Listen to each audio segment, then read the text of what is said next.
सिन्धूरारुणविग्रहां त्रिनयनां माणिक्यमौलिस्फुरत्तारानायकशेखरां स्मितमुखीमापीनवक्षोरुहां पाणिभ्यामलिपूर्णरत्नचषकं रक्तोत्पलं बिभ्रतीं सौम्यां रत्नघटस्थरक्तचरणां ध्यायेत् परामम्बिकाम्।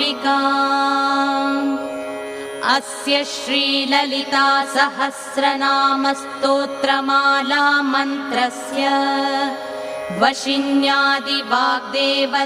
ऋषयः अनुष्टुप् छन्दः श्रीललिता परमेश्वरी देवता श्रीमद्वाग्भवकूटेति बीजम् मध्यकूटेति शक्तिः शक्तिकूटेति कीलकम् श्रीललिता महात्रिपुरसुन्दरी प्रसादसिद्धिद्वारा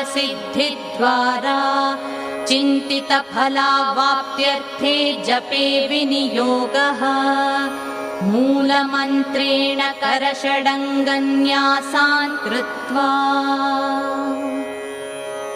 श्रीमाता श्रीमहाराज्ञी श्रीमत्सिंहासनेश्वरी चिदग्निकुण्डसम्भूता देवकार्यसमुद्यता उद्यद्भानुसहस्राभा चतुर्बाहुसमन्विता रागस्वरूपपाषाढ्या क्रोधाकाराङ्कुशोज्ज्वला मनोरूपेक्षुकोदण्डा पञ्चतन्मात्रसायका निजारुणप्रभापूरमज्जद्ब्रह्माण्डमण्डला।